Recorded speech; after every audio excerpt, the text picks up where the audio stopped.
দুলা ভাই, গ্যাস তো নাই, বেচবেন কি? কোম্পানিরে ফোন দেন। কস কি আমাকে 2 নম্বর গোডাউনে মালনা 60টা আছে।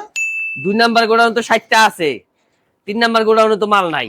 ও একবার খালি করে লাইছস? হ্যাঁ, গ্যাসই তো পাওয়া যায় না, কি করুম কদি? কোম্পানিরে ফোন দেন। গ্যাসের ডিলার একটা ফোন দিতে হয়।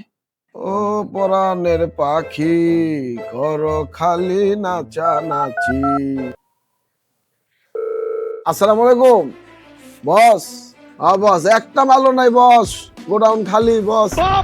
বস এলাকার মানুষের থাকতে পারতেছি না বস। বস 10টা বোতল হলে দিতে হইবো বস আজকে। একের জবানে গেলাম বস, একটা বোতলও নাই বস। বস একটু বাড়াই দিব না বস। বস 10টা বোতল দেন বস। বস আমগুলো একটু দেখেন, এই ব্যবসা করে তো খাই। আচ্ছা বিকেলে পাঠাবেন বস? ঠিক আছে বস, ধন্যবাদ বস, ধন্যবাদ। সালাম আলাইকুম। The next day. গ্যাসের ব্যবসায় যেই লাভ, দুলাভাইরে যদি কোনোভাবে ল্যাং মেরে হালা দিতাম, ব্যবসাটা আমার যেত, অল্প দিনেই লাখপতি হইতাম। লালে লাল। এরা করে বোতল দিছে 40টা দেওয়ার কথা না 10টা দেওয়ার কথা দিছে নি? হ্যাঁ দুলাভাই, বোতল সবগুলাই বুঝা পাইছি। তাই বুঝা পাইছস? কাস্টমার আহে না দোকানে? না দুলাভাই, কাস্টমার তখন পর্যন্ত আহে নাই। কাস্টমারে যদি কয় বোতল আসেনি, কবি একটা বোতলও নাই। ঠিক আছে। গ্যাসের কিন্তু অনেক সংকট চলতেছে। আচ্ছা এখনই কিন্তু ব্যবসার সময়। কি কাজ? ঠিকই কইছেন দুলাভাই। শিখ ব্যবসাটা শিখ, কামে লাগবো। সবার কাছে গ্যাস বেচিস না, মুখ চিনা চিনা গ্যাস বেচিস। দাম লয় ব্যস্ত হইব না।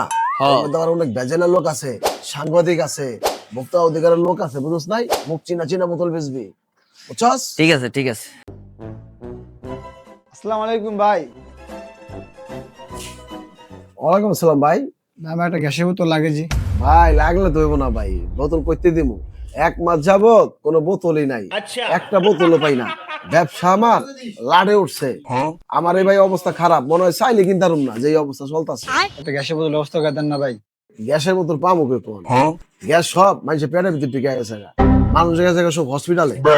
ভাই আমার কাছে একটা বোতলও নাই ভাই। মিয়া ভাই আমি ফ্যাট বসে থাকি, বাড়ি এলাকায় কিচ্ছু যাইতে দেন না। বউপলা বল নিয়ে আর খাই বলে দিচ্ছি ভাই। জানতো গ্যাসের বোতল ব্যবস্থা করে দেন। এত বলা লাগে ভাই? আমি বেচলে কি আমার লাভ হইব না? আমি তো এই ব্যবসা করেই খাই, আমার 50 টাকা লাভ হইলে তো হইব। ভাই গ্যাস নাই ভাই, আপনি যদি আহে আপনার খবর দিব মনে, আপনার নাম্বারটা আমার এই শালা করিমের কাছে দিয়ে যান। আচ্ছা ঠিক আছে ভাই, বিপদে পড়ে এলাম গা, দেখি। করিম ভাই মালদারে সেটিং দে। মেয়ে ভাই একটু খারান। মেয়ে ভাই, কি ভাই? আহেন একটা কথা কই। বড় ভাই, গ্যাস তো কোনো হানে নাই, আপনিও পড়ছেন বিপদে। গ্যাস আপনার আমি একখান ম্যানেজ করে দিতে পারি। টাকা লাগবে ভাই 2500। কোন কি ভাই এত দাম? আরে ভাই কিছু করার নেই, লইলে লন, না লইলে কিছু করার নেই। আর অন্য এক জায়গা তো আপনি আমার ম্যানেজ করে দিতে হবে। ভাই বউপলা বিপদে পড়ছি, তো ডাল বল তো খাইতে হইব। আচ্ছা এই লোন এখানে 2500 পুরোই আছে। হ্যাঁ ঠিক আছে, আপনার ওই যে মসজিদের সামনে দোতলা বিল্ডিং নামেন না, মসজিদে ভাই দুতলায় হাও। ওইটা পৌঁছায় দিবেন। ঠিক আছে আচ্ছা তাহলে দাদি আপনি দিন। যান। হ্যাঁ ভাই ঠিক আছে যান। আচ্ছা। গ্যাসের ব্যবসায় কি লাভ! এই লন 2500 বরাবর। সাব্বাস বেটা, তো হ্যাঁ হ্যাঁ গনা। বুঝছস করিম? হ্যাঁ দুলা ভাই। সিন্ডিকেট ব্যবসা এত সহজ না, হ্যাঁ মাথা খাড়ায় এই ব্যবসাটা করতে হয়। আর এই সুযোগে 2 হাত বেড়ে কিছু মাল কামায় লই। কি কস? হ্যাঁ, আপনার মাথায় যে ক্রিমিনালি বুদ্ধি দুলা ভাই। আসুন আমরা মানুষকে জিম্মি না করে ব্যবসা করি। ইনসাফের সাথে ন্যায্য মূল্যে পণ্য বিক্রি করি।